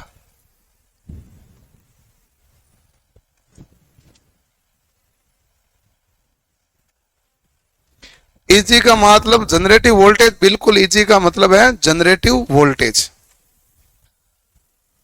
जहां से हमने वर्गीकरण पढ़ने लगे हैं या डीसी जनरेटर पढ़ने लगे हैं, घर जाके पूरा वीडियो वापस देख के पूरा एक बार वापस आपको पढ़ना भी पड़ेगा। यदि अरे रुको, तुम इतने तो रजिस्टर बंद करने में लगे रहते हैं। अभी मैं लोड विलक्षण तो करूंगा ना, केवल नो लोड में थोड़ी छोड़ूंगा, लोड भी तो करना ही है।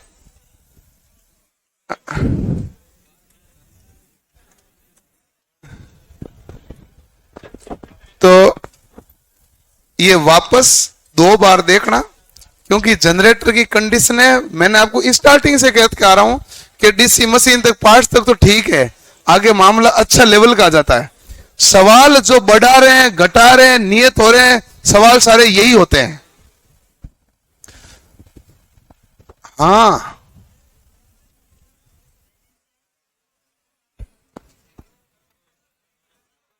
एक मिनट। अंडमान निकोबार वैकेंसी, हाँ एक मिनट, क्या कह रहा हूं? प्रमोशन होगा क्या? हो जाएगा। अब सवाल क्या है? तू खड़ा ही हो जा। अरे रुको, अरे तुम रुको, तू खड़ा हो। हाँ, अब बताओ आराम से। अंडमान निकोबार में वैकेंसी आई है, जो ट्रेड्समैन की वैकेंसी है, जिसके एग्जाम पोर्ट्स ब्लेयर में होंगे, उसमें प्रमोशन होगा क्या? हाँ, नौकरी लगने के बाद होते हैं।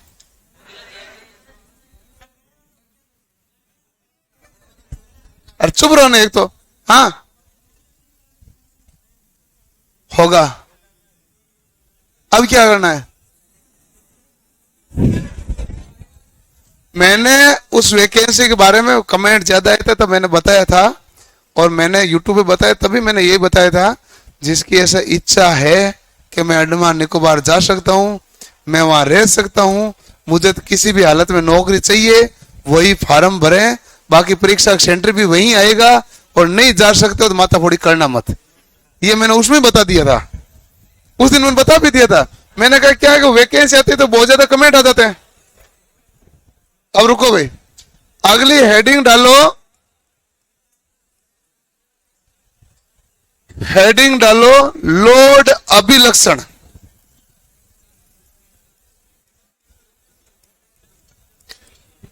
लोड अभिलक्षण में आपके पास सारी कंडीशन वही है जो इक्वेशन आपने पहले पढ़ी है।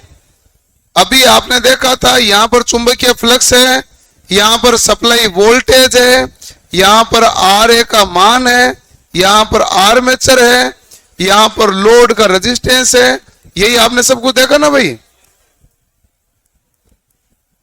ये जो आपने V देखा है, फ्लक्स फाई देखा है, धारा IF देखा है, और इसके कारण यहां जो इक्वेशन आई थी VL बराबर EG माइनस IARA।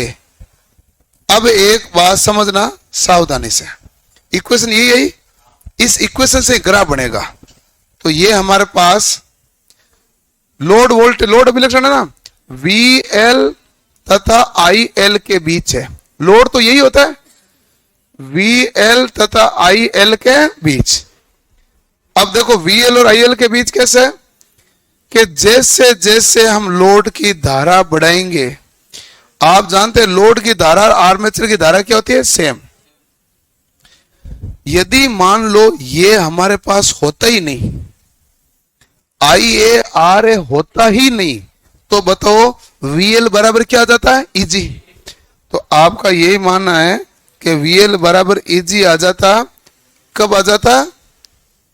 जब हमारे पास IARA होता ही नहीं।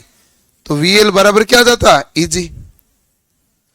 लेकिन आप जानते हो यहां पर आई ए का मान है, आई ए और आई एल तो बराबर ही होता है। जैसे जैसे इसका मान बढ़ेगा तो ईजी में से वैल्यू घटेगा, तो E G minus I A R A का मान, कुल मान क्या होगा, थोड़ा सा कम होगा।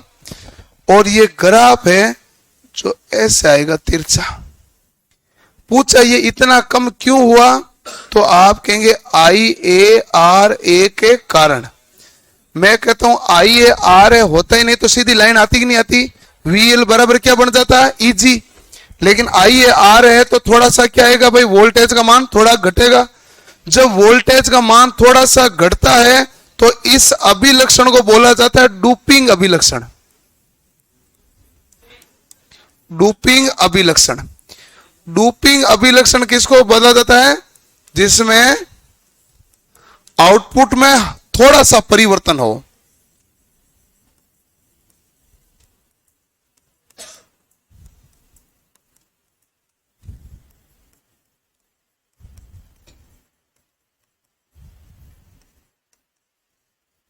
आउटपुट में थोड़ा सा परिवर्तन हो, इस अभिलक्षण को क्या बोला जाता है, डूपिंग अभिलक्षण।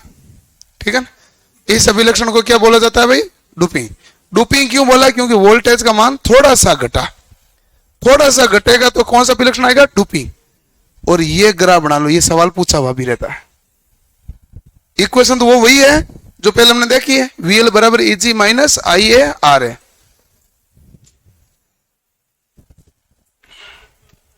है।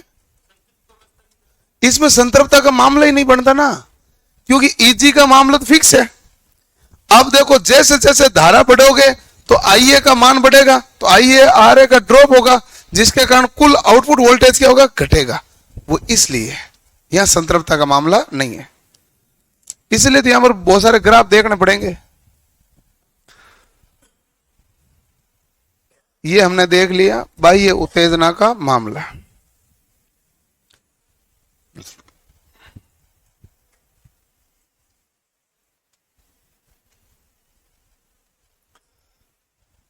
अभी तक आपका वो विवाद चल रहा है, सीटी लागू, सीटी सीटी चल रहा है ना। इतने में एक बंदा आया, उसने यूट्यूब पे बता दिया कि लोको पायलट है ग्रेजुएशन लेवल, बता दिया ना। लोको पायलट की वैकेंसी ग्रेजुएशन लेवल नहीं है, लोको पायलट की वैकेंसी आईटी लेवल है। केवल लोको के लिए ग्रेजुएशन को अलाउ किया जाता है। ग्रेजुएशन लेवल की भर्ती का तात्पर्य यह होता है कि मिनिमम क्वालिफिकेशन ग्रेजुएशन चाहिए होती है, उस वैकेंसी को कहते हैं ग्रेजुएशन लेवल। उनकी समझ कम, जिसके कारण उन्होंने एक और आगे से विवाद तो चल ही रहा है, मामलों को इधर उधर डाल दिया। अब इधर उधर डालने में क्या है कि मैंने आपको कल परसों बताया ना, व्यू बहुत ज्यादा आ जाते हैं। खेल व्यू करे जाता है तो व्यू आ जाते हैं, जबकि उसको ऐसे बोलने का आवश्यकता ही नहीं है, कुछ है ही नहीं। जो मामला सीधे सीधे बताना होता है वो सीधे सीधे बताएंगे नहीं ना फिर वो। ठीक है भाई, कल पढ़ेंगे आगे।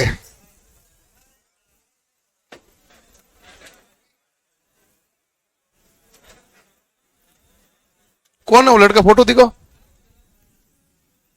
आओ, क्या मामला है।